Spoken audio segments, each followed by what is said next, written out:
Straight ahead on CCX News, local police gear up for what's expected to be the busiest Thanksgiving travel weekend in years.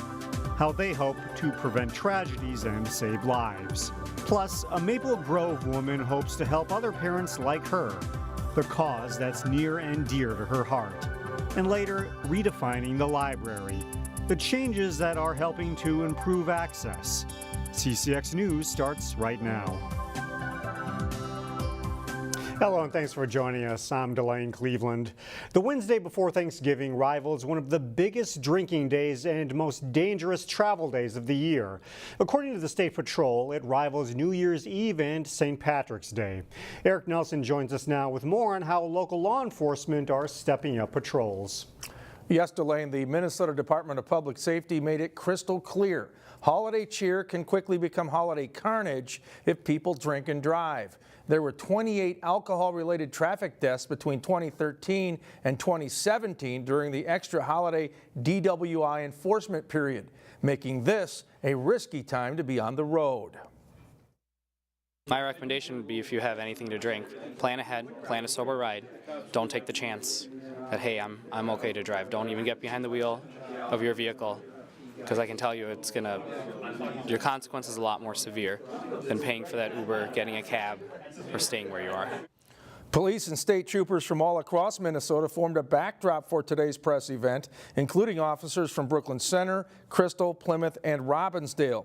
They will be out in full force beginning tomorrow night, which is also known as Blackout Wednesday, an evening when many people binge drink.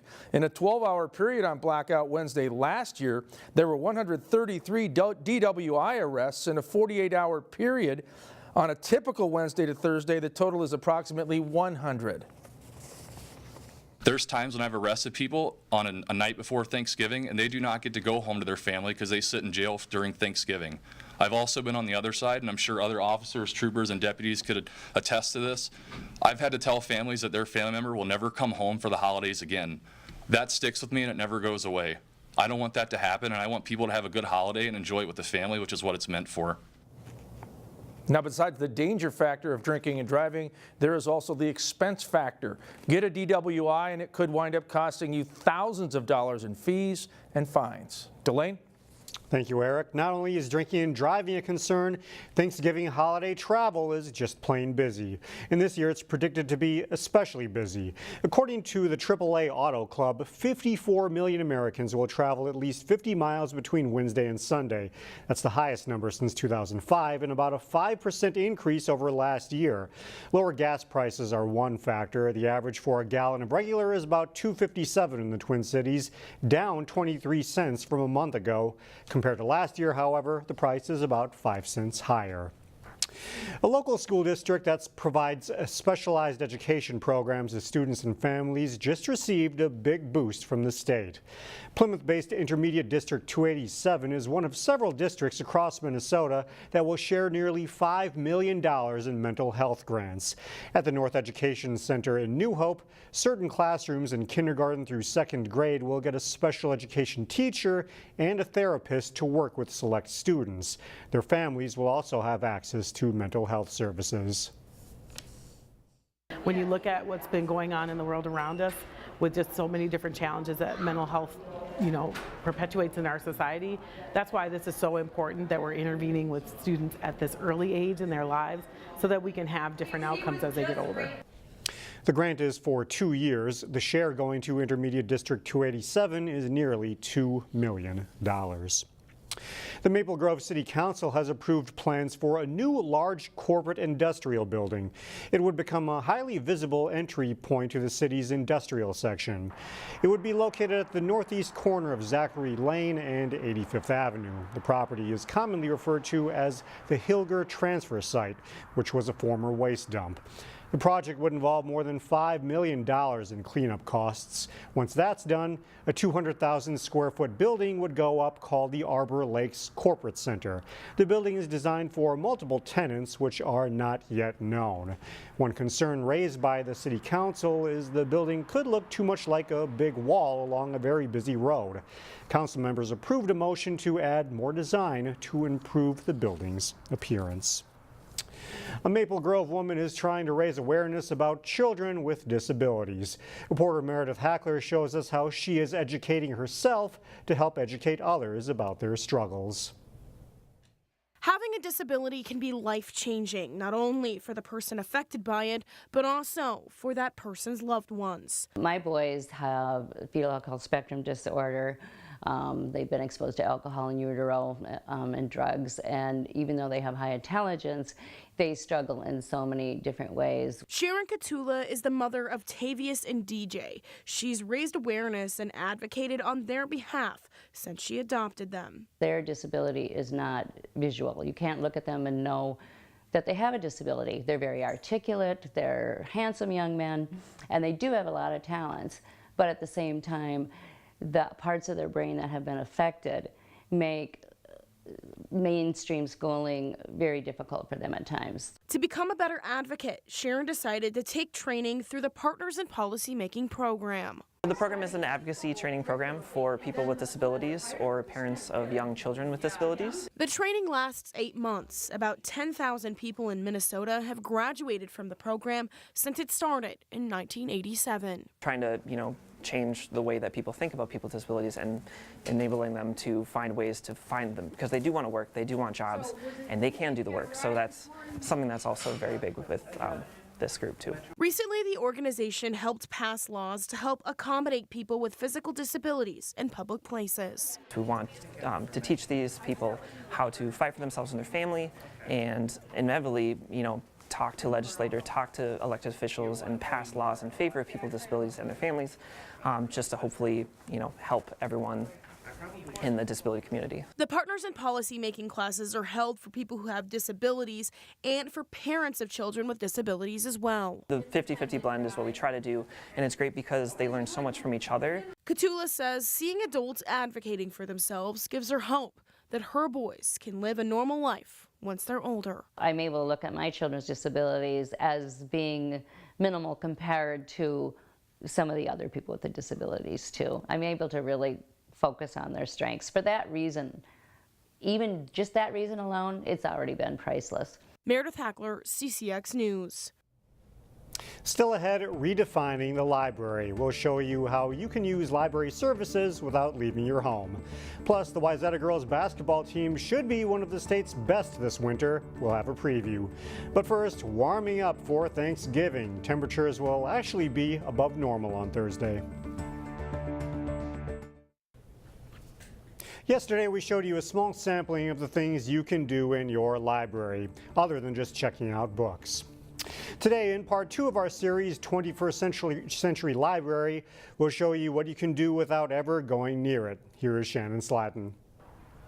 This pop-up, we do have a kind of regularly every Wednesday. If that looks like an unusual place to get a library book, it is. That's the Brooklyn Park Farmers Market last August. And in amongst all the fruits and vegetables is something called a pop-up library. Since I'm working at the library, especially Brooklyn Park, I can sense especially underserved community. If people can't come to the library will come to them.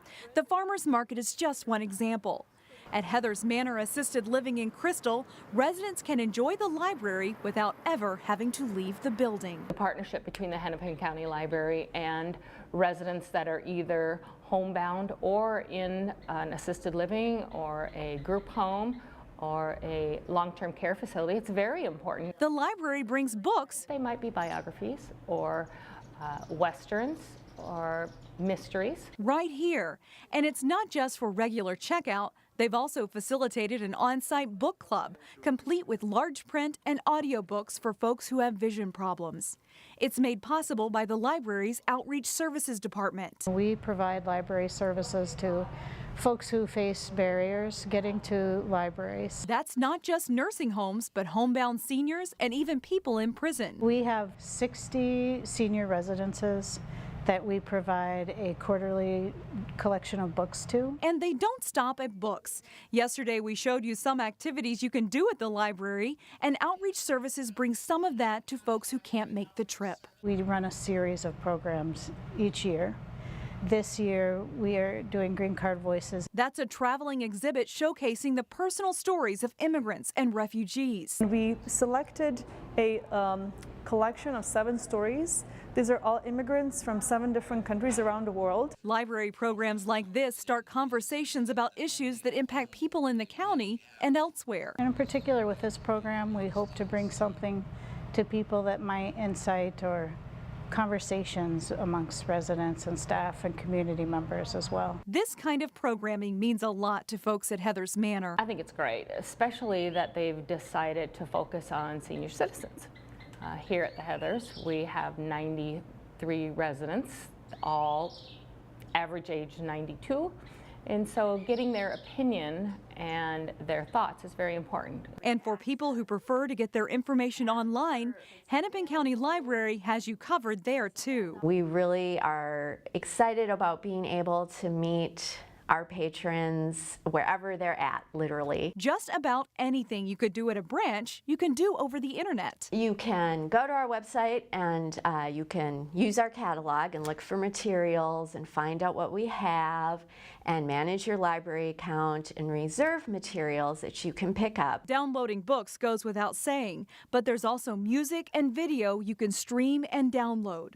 Plus, if your kid needs a little extra help in school, you can connect with live tutors from the library's website. One of my friends had a 6th grade son who was really struggling with math, and to get that live tutor help, she was just over the moon. And adults aren't left out of the educational opportunities either. Another very popular online resource that people get so excited about when they realize we have is lynda.com. That's a website with online classes on just about any subject, and it's all free. We always want more people to know what we're offering. We're very thankful for the patrons and users that we do have, but our job is to serve, all of Hennepin County Library. So we always want to get the word out.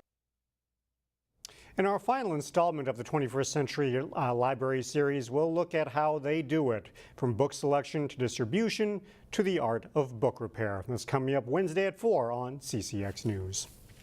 Still ahead, a local animal adoption effort gets a boost from the Minnesota Vikings. But first, the Wayzata girls basketball team takes aim at reaching the state tournament. John Jacobson is in next. The Wayzata girls basketball team was undefeated until late in the season last winter. With all of that team returning, this could be a big season at Wayzata.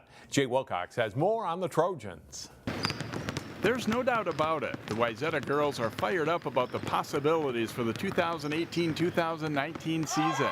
We're really excited. Every day we come into the gym and Schumacher talks to us a lot about focusing every practice, every play, and just taking every game like it's our last, so that we build up to the end and have a good run at the end of the season. Led by 5th-year point guard Mimi Schrader and talented senior post player Callie Tyson, a South Dakota State signee, the Trojans have all 5 starters back from a team that was 25-3. As good as that season was, the Trojans were upset in the Section 6 4A semifinals. That painful memory drives them now. I think especially because last season we played well the whole season, but then at the end of the year it didn't go the way we wanted, so that just shows that no matter what, you just have to play hard every game, and nothing is guaranteed. Yeah, that definitely is a drive for us and a motivation, so that we don't have that, we don't want to carry that on our backs and have that feeling, especially since we have the seniors this year. We want to end on a good note this year. That is the feeling you do not want at the end of the season, so it's definitely a huge motivator. Especially, that's something we talk about at the beginning of the season, but it's not something we dwell on. We move past that, and now we're just focusing on the future and doing everything we can to not have that again. A couple of years back, the Trojans were the up-and-coming team and an underdog against the top teams on their schedule. That's not the case now, and they know they can expect every opponent's top game. Yeah, we already talked about it this year. We said how we're the hunted this year and not the hunters, and that's awesome, but that's a tough challenge that we need to face, and I think we're ready for it. There's no doubt Wayzata's loaded. We'll find out if it's good enough to get them to state for the first time since 2010. Jay Wilcox, CCX Sports. The Trojans open the season next Tuesday the 27th when they host Prior Lake. The University of Minnesota boasts one of the nation's top women's volleyball programs. The Gophers clinched the Big Ten title over the weekend, and Hopkins High School graduate Samantha Seliger-Swenson is a big reason why. The senior setter is featured on our Sports Jam show this week on CCX. Here's a clip from that story. As one of 3 seniors for the Gophers, Sam has taken on a leadership role with the team, something she enjoys and is very good at, too. I think certainly this year especially she's been a great example, not just in word but in action, of how it has to happen here for us to sustain the kind of success that we're trying to sustain. So she's been a great example for the incoming freshmen, and I think, you know, for any of our athletes, just the idea that we want to make sure the space between what we say and what we do is really small, and I think she's a good example of that as well. I love helping them out with that. I would say our freshmen are a lot more composed than I ever was, so I'm really proud of them for just the way that they come in and they can compete and they don't really act like freshmen at all. You know, you would think that they've been in the league for a long time now, and they do such a great job of being consistent on the court and at practice and handling their schoolwork and all the pressures that come with a transition. You can see the rest of that story, plus more, including the naming of our all-area boys and girls soccer teams. That's this week on Sports Jam. It's on through Wednesday at 3:30, 6:30, and 9:30 p.m. on CCX1 and available online at ccxmedia.org. Plymouth native and U.S. Olympic gold medalist Kelly Panic gets her high school hockey number retired tonight before Benilde St. Margaret's home game against Minnetonka. We'll have that story and more for you Wednesday, starting at 4 here on CCX News. Delane, back to you. All right, thank you, John. Up next, who let the dogs out? The answer may be some people dressed in purple.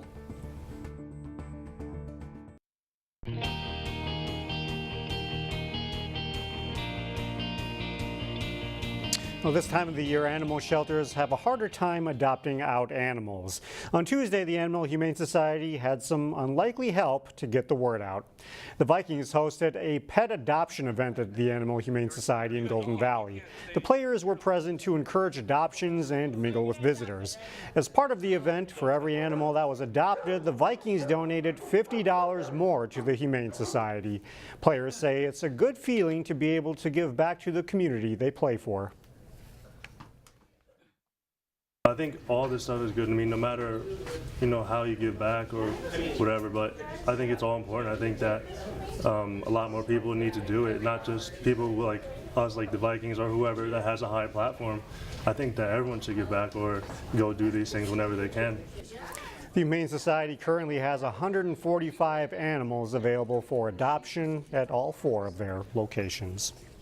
Well, that's all the news for now. Thanks for joining us. We will see you back here again tomorrow starting at 4 o'clock.